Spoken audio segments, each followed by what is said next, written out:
ETV live ఆధ్యాత్మిక్ channel ప్రేక్షకులందరికీ కూడా నమస్కారం. ఓం శాంతి. ఈరోజు ఎపిసోడ్లో ఒక అద్భుతమైన అంశం, కోరికల నుండి ఎలా విముక్తి పొందాలి అంటే ఇచ్ఛా మాత్రం అవిద్యా స్థితి. ఇచ్ఛా మాత్రం అవిద్య అంటేనే కోరిక అంటేనే తెలీదు, అంత ఇన్నోసెన్సీ, సాటిస్ఫాక్షన్, మనల్ని మనం ఇంటర్నల్గా సంతృప్తి, తమని తాము ఎప్పుడు భరిపూర్గా ఎలా ఫీల్ అవ్వాలి, అది ఈ ఆధ్యాత్మిక చింతన ద్వారానే మనం తెలుసుకోగలుగుతాం.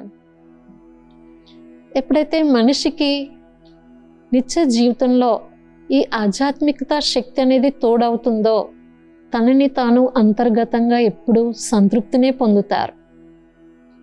కానీ ఎప్పుడైతే మనకి ఒక ఆధ్యాత్మికత అనేది లేదో మానవ జీవితంలో ఏదో ఒకమైన క్షణికమైన సాధనాలు, వస్తువులు, పదార్థాలు, ప్రాపర్టీస్, రకరకాల కోరికలు వెనకాల మనం పరుగులు తీస్తూ ఉంటాం. ఈరోజు మనిషికి మెజారిటీ అశాంతి, అసంతృప్తికి కారణం కోరిక. అది కూడా మితిమీరిన కోరికలు. దానికి కూడా ఒక హద్దు ఉంటుంది. ఎలాంటి కోరిక కోరుకుంటే మనం తృప్తిగా ఉండగలుగుతాం, ఎలాంటి క్షణికమైన కోరికలు కోరుకుంటే ఎప్పటికీ అసంతృప్తి కావలుతూ ఉంటాం అనేది ఇది అందరికీ కూడా వ్యవహారిక జీవితంలో అర్థమవుతున్న విషయమే. పరేషాన్ అయ్యేది, టెన్షన్ పడేది, అశాంతి అయ్యేది, తృప్తి లేకుండా ఎంత సంపాదిస్తున్నా, ఎన్ని సాధనాలు కూడబెట్టుకున్నా, లక్షల కోట్లు సంపాదించిన ఈరోజు మనిషికి ఇంకా ఏదో ఏదో ఏదో ఒక లోటంటూ కనిపిస్తూనే ఉంది. ఫుల్ స్టాప్ అంటూ లేదు. చూడండి, ఏదైతే నిండుకుండా తొనకదు అంటారు, ఎప్పుడు నిండుగా ఉండకుండా కొంచెం కూడా తొనకదు. అట్లా ఎప్పుడైతే తమని తాము భగవత్ చింతనతో, ఆధ్యాత్మిక చింతనతో, భగవంతుడితో పొందే సర్వ సంబంధాల ప్రేమ, స్నేహము, ఈ గుణాలు, సద్గుణాలతో, మంచి శక్తులతోటి భరిపూర్గా తృప్తిగా పొందుతుందో అంతర్గతంగా ఆత్మ, అప్పుడు బాహ్యంగా ఇంకా ఏదో కావాలి అనే కోరిక అనేది ఉండదు. ఈ ఇంటర్నల్గా అంతర్గతంగా రియల్ ప్రాపర్టీ ఎప్పుడైతే మనం పోగొట్టుకున్నామో, లోపల ఖాళీ పని వస్తుందో, ఏదో ఒక వెలుతు కనిపిస్తూ ఉందో, అప్పుడు మనం బాహ్యపరంగా ఏదో ఒకటి ఆశిస్తూనే ఉంటాం. కనిపిస్తున్న ఆసక్తి, కోరికల పట్ల పరుగులు తీస్తూ ఉంటాం. కాబట్టి ఈరోజు ఆశకి అనేది ఒక హద్దు, పరిమితం అనేదే లేదు. భగవంతుడి దగ్గరికి కూడా దేవాలయంలో, తీర్థయాత్రలో అన్ని రకాలుగా వెళ్తున్నా కానీ ఏదో ఒక కోరిక అనుసరించే వెళ్తూ ఉంటారు. అందులో కూడా మంచి సద్వివేకంతో కూడిన విశేషమైన కోరిక కూడా ఉంటారు కొంతమంది. ఆధ్యాత్మికతలో ముందుకు వెళ్ళాలి, నా భవిష్యత్తు ఒక మంచి మోక్ష ముక్తి పొందాలి, ఇవన్నీ భావబంధనాల నుంచి, ఆకర్షణ నుంచి, క్షణికమైన సుఖాల నుంచి విముక్తి పొందాలి అనే భగవంతుణ్ణి ఆశించడం అనేది అది క్షణికమైన కోరిక కాదు, అది శ్రేష్టమైన ఇచ్ఛ. స్వ ఉన్నతి కోసం, తమ భవిష్య ఉద్ధరణ కోసం, దేశ ఉద్ధరణ కోసం, లోక కళ్యాణార్థం ఆలోచించేది ఇదంతా శ్రేష్టమైన ఇచ్ఛ. కానీ మనం ఈరోజు మెజారిటీ భౌతిక బాహ్యంలోనే ఉన్నాం కాబట్టి మనకి నిత్యావసరాల్లో పొందుతున్న వాటిలో తృప్తి లేకపోవడంతో ఇంకా మనం ఎన్నో రకాలుగా అన్నిటి కోసం ఆలోచిస్తూ ఉంటాం. ఇంకా ముఖ్యంగా ఇందులో పోల్చుకోవడం. ఎప్పుడైతే వేరే వ్యక్తులతోటి మనం వాళ్ళ యొక్క వస్తు వైభవాలతో పోల్చుకుంటూ ఉంటామో, కంపేర్ చేసుకుంటూ ఉంటామో, మనకి లభించినటువంటి ప్రాపర్టీలో, మనకు లభించిన ఖజానాలో ఏదైతే ఉందో అందులో సంతృప్తి లేకపోవడం. కనుక మనిషికి ఎప్పుడు సంతృప్తి వస్తుంది అంటే ఆధ్యాత్మిక బలం ఇది తోడైతేనే మానవ జీవితానికి ఒక అర్థం ఉంటుంది. లేకపోతే ఎన్ని సంపాదించుకున్న పేరు, ప్రతిష్టలు, ప్రఖ్యాతులు, వస్తువులు, వైభవాలు, ఎన్నో విధాలుగా మనం ఎంత సంపాదించుకున్నా కానీ మానవ జీవితానికి అర్థమే లేదు. ఎందుకంటే దానికి హద్దు అనేది లేదు, పరిమితం అనేది లేదు, ఇంకా ఏవో ఏవో కనిపిస్తూనే ఉంటాయి. ఎన్ని సమకూర్చుకున్నా కానీ మళ్ళీ కొత్త ఇన్వెన్షన్తో, కొత్త సాధనాలతో, కొత్త వస్తువులతో మార్కెట్ రోజు రోజుకి డెవలప్ అవుతూనే ఉంది. ఈరోజు మనుషుల యొక్క వ్యక్తిగతంగా కూడా ఆలోచనలు ఎలా అయితే రోజు వాడుతున్న వస్తువులతోటి సంతృప్తి లేక మళ్ళీ ఇంకా కొత్తదేదో తెచ్చుకోవాలి, కొత్తదేదో ఇంకా కార్ అనండి, మరి ఏ సదుపాయాలైనా సరే తనకి నిత్య జీవితంలో అవసరం పడేటువంటి వస్తువులతోటి సుఖాన్ని పొందుతున్నా కానీ ఒక హద్దు వరకు ఇంకా వాటిలో రకరకాలుగా మనం కంపారిజన్ చేసుకోవడంతో, పోల్చుకోవడంతో, వేరే వాళ్ళతో తేల్చుకోవడంతో మనం అందులో పొందుతున్న సుఖంలో కూడా సంతృప్తి లేదు. ఇందుకోసం మనం అంతర్గతంగా కూడా మనం ఫుల్ఫిల్ చేసుకోవాలి. లోపల ఎప్పుడైతే ఆంతరిక ఆత్మ ఉన్నతి కోసం ఆధ్యాత్మిక చింతనతో కొంచెం ఎప్పుడైతే మన గుణాలతోటి భగవంతుడితో పొందేటువంటి శక్తులతో, ప్రేమకు కూడా చూడండి, వేరే వాళ్ళతో పొందాలి, వాళ్ళని కూడా ఆశించాలి, వీళ్ళతో స్నేహం చేయాలి, వాళ్ళతో షేర్ చేసుకోవాలి, మనసులో ఉన్న విషయాలు పలు రకాలుగా అన్ని రకాలుగా మనం ఎక్కడ కోరికల ఆధారంతో అక్కడ మనం వేరే రీతి రాంగ్ రూట్లో వెళ్తూ ఉంటాం. కనుక సరైన మార్గంలో నడిపించేది ఆధ్యాత్మిక మార్గం. నిజమైన సంతృప్తి ఏ ఉన్నా లేకున్నా, బాహ్యపరమైన వస్తువులు, పదార్థాలు, వ్యక్తులు, ఏ అవసరాలు ఉన్నా లేకున్నా కానీ ఎప్పటికీ తృప్తికరమైన జీవితాన్ని పొందేది మనం ఈ ఆధ్యాత్మిక మార్గంలోనే. అందుకోసం ఆ బాహ్యపరమైన ఎక్స్టర్నల్లీ లైఫ్ లగ్జరీగా మనం అన్ని సుఖాలు అనుభవిస్తూ కూడా మన లైఫ్లో ఇంక్లూడ్ చేసుకునేది స్పిరిచువల్ జర్నీ, ఈ ఆధ్యాత్మిక యాత్ర. దీంట్లో మనము ఈరోజు లభించింది రేపు లభించకపోయినా కానీ సంతృప్తిగా ఉండగలుగుతాం, కోరికంటేనే తెలియని వారిగా. చూడండి, ఇప్పుడు ఒక వ్యక్తి మేకల్ని పాలన చేస్తాడు కదా, మేతకు తీసుకెళ్తూ ఉంటాడు. అయితే ప్రతిసారి వాటికి అటు ఇటు వెళ్ళిపోతూనే ఉంటాయి, భ్రమిస్తూనే ఉంటాయి, ఒక చోట స్థిరంగా రావు. అయితే ఒక రోజు రాజు ఒక విశేషంగా అందరికీ కూడా చాటింపు వేస్తాడు. ఏదైతే నేను ఇస్తానో, ఈ మేకను, ఒక మేకను ఇస్తాను, ఎక్కడ దారిలో ఏమాత్రం భ్రమించకుండా తీసుకుని వస్తాడో వాళ్ళకి నేను నా రాజ్యంలో సగ భాగం ఇవ్వగలుగుతాను అని చాటింపు వేస్తాడు అన్నమాట. అయితే ఎంతోమంది రకరకాలుగా తీసుకొస్తారు, ఎంతోమంది రకరకాలుగా అది మధ్య మధ్యలో మళ్ళీ ఏదో ఒక లాలచ్కి భ్రమిస్తూ అటు ఇటు భ్రమిస్తూ ఉంటుంది. కానీ ఒక వ్యక్తి మాత్రం తెలివిగా ఏం చేస్తాడు అంటే, ఫస్ట్ తన ఇంట్లో మంచిగా మేకకి సరిపడా పొట్ట నిండా భరిపూరుగా గడ్డి ఏదైతే తింటుందో అన్ని రకాలుగా కూడా తృప్తిగా పెట్టేస్తాడు. అప్పుడు తనని మళ్ళీ ఎప్పుడైతే రాజు దగ్గరికి తీసుకొస్తూ ఉంటాడో దారిలో మరి ఇంకెక్కడ ఒక్కొక్క మంచి దెబ్బ వేస్తూ ఉంటాడు, అటు ఇటు ఏమాత్రం చూడకుండా సాధన చేస్తూ తీసుకొస్తాడు. ఇంకా దానికి అది ఒక అలవాటు అయిపోయి మళ్ళీ ఇంకా ఎంత పెద్ద పెద్ద తినుబండారాలు అన్నీ పెట్టినా కానీ ఎటువైపు కూడా అది భ్రమించకుండా దాని వైపు రాస్తాలో స్వతహాగా వస్తుంది. అప్పుడు గెలుస్తాడు.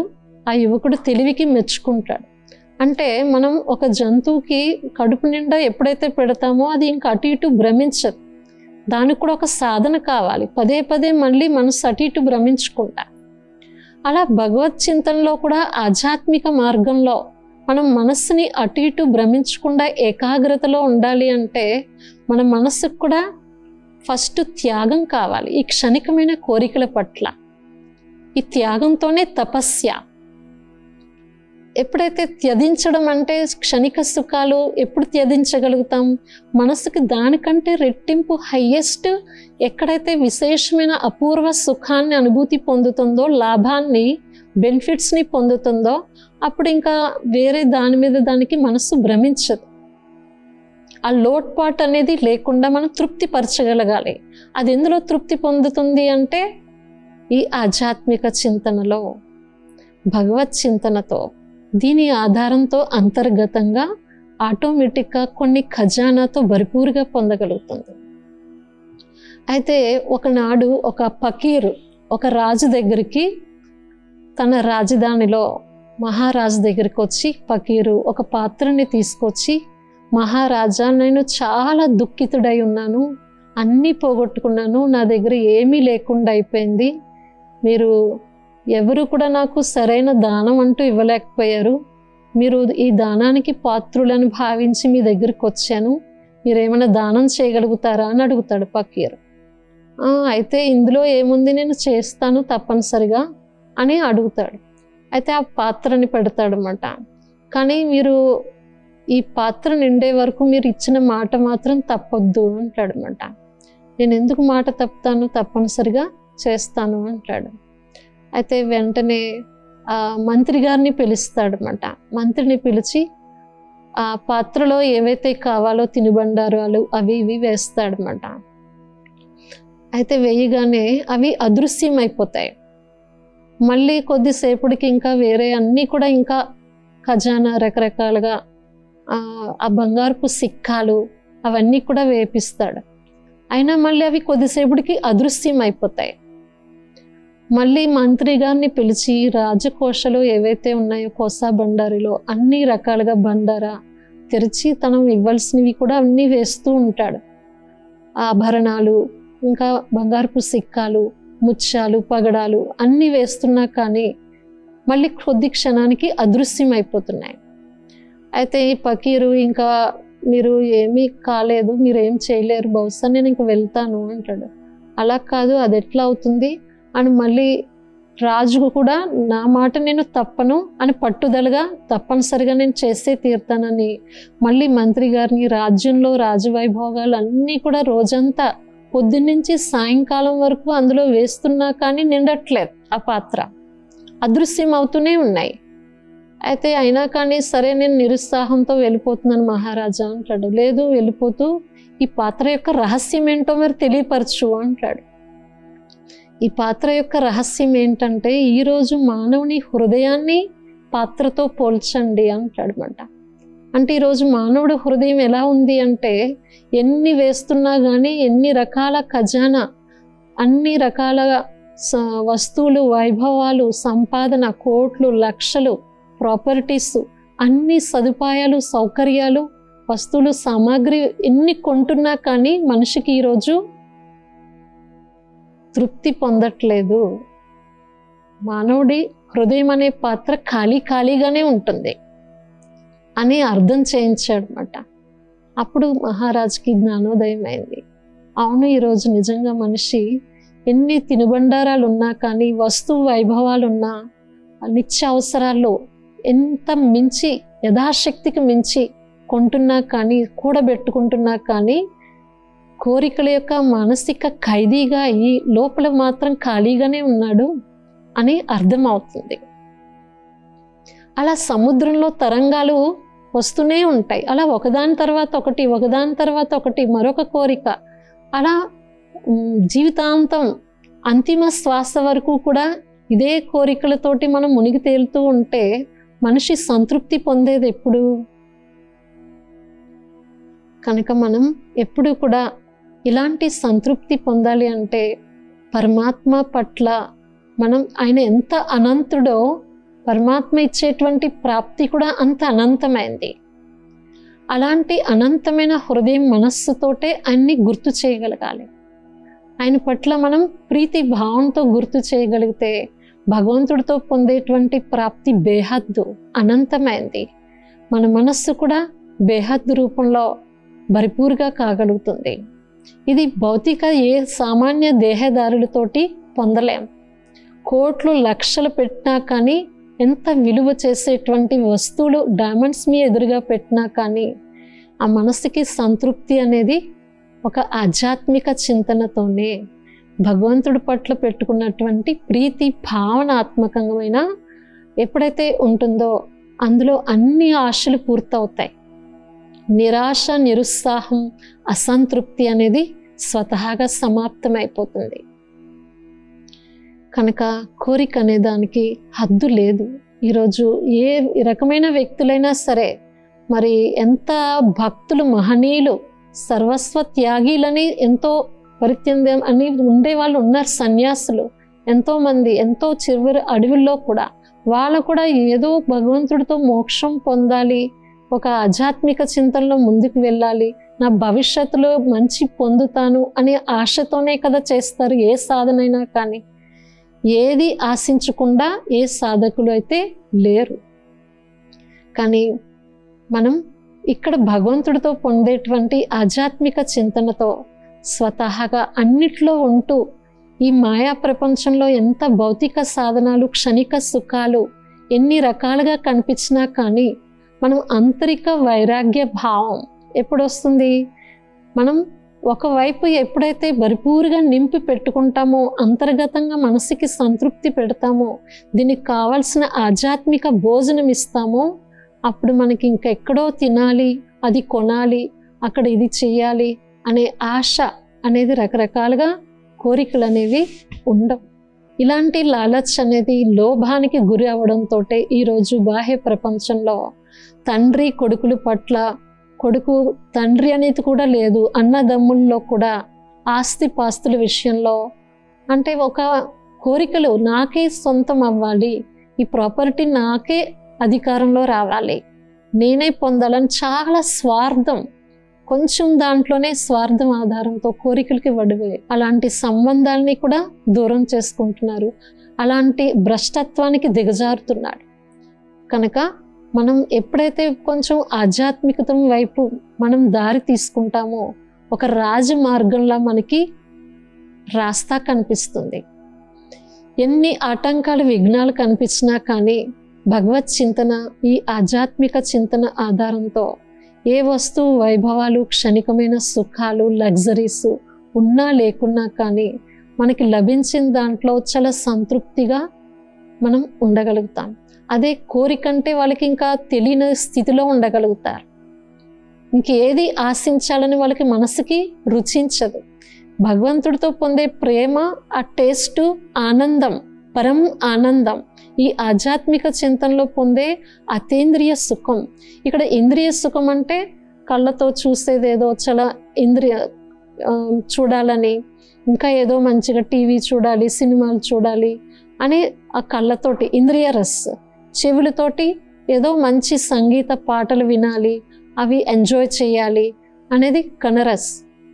ఇంకా జిహ్వ చాపల్యంతో మంచి టేస్టీగా తినాలి అని రకరకాల హోటల్స్కి ఎంతో వేలు ఖర్చు పెట్టి రకరకాలుగా మనం ఇంద్రియ సుఖాలకి లోబడుతూ క్షణికమైన కోరికల వెనకాల ఎంతో మంచి జీవితాన్ని పోగొట్టుకుంటున్నాం.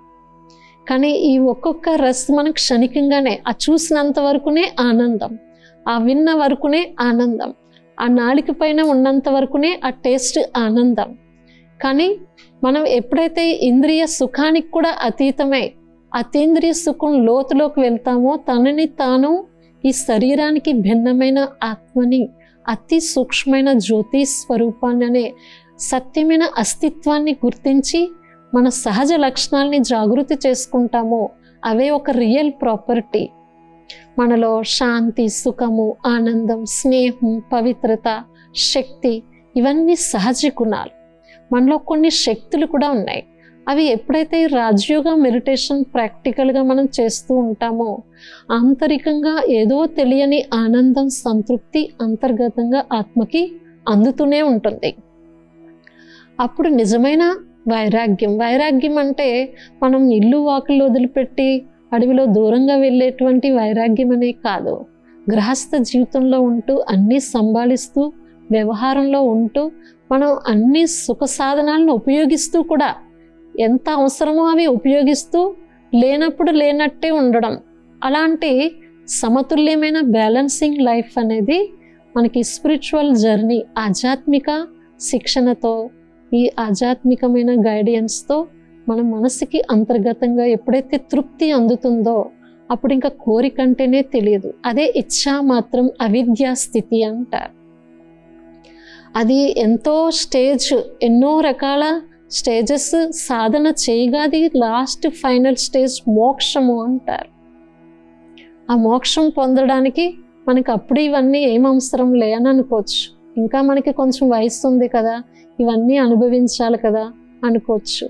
అట్లా ఇక్కడ మనకి శరీరానికి వయస్సు ఇవన్నీ ఉండొచ్చు సమయం, కానీ శరీరాన్ని నడిపించే అంతర్గత శక్తి ఏదైతే ఆత్మ ఉందో దానికి వయస్సు, సమయము అనే దాంతో సంబంధం లేదు. చిన్న, పెద్ద, ముసలి, వృద్ధులు ఎవరైనా సరే, ఏ వయసు వాళ్ళైనా అంతర్గతంగా ఆత్మ ఒకటే అస్తిత్వం. అది రూపం, జ్యోతిర్బిందు స్వరూపం.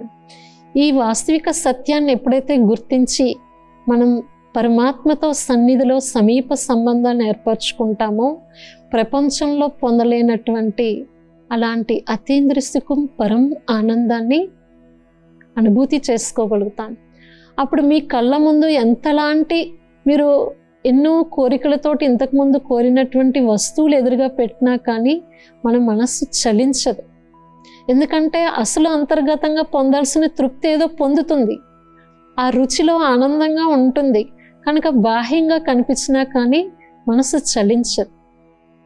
అలాంటి నిలకడ స్థితి, స్టెబిలిటీ, మానసిక స్థైర్యం అనేది మనకి ఈ ఆధ్యాత్మికతతోనే వస్తుంది.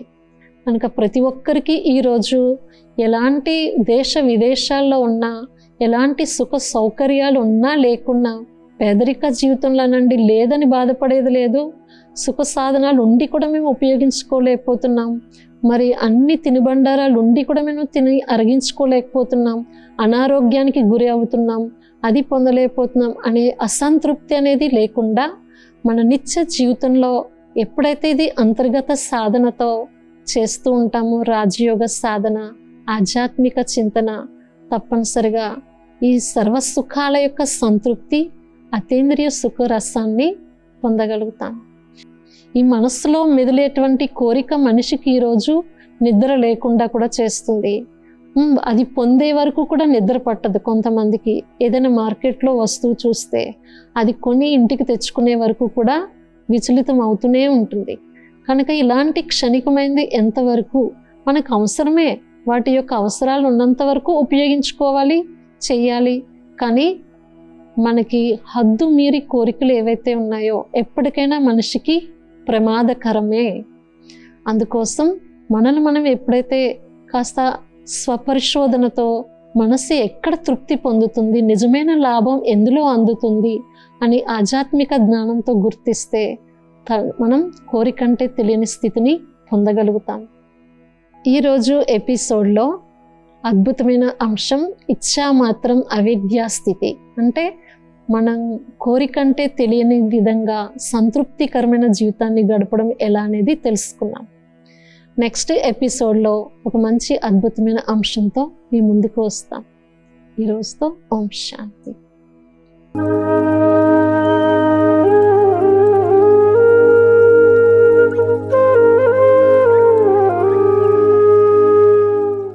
ఈ కార్యక్రమాన్ని తిరిగి చూడాలనుకుంటే www.youtube.com/@ETV Life Spiritual లో చూడవచ్చు.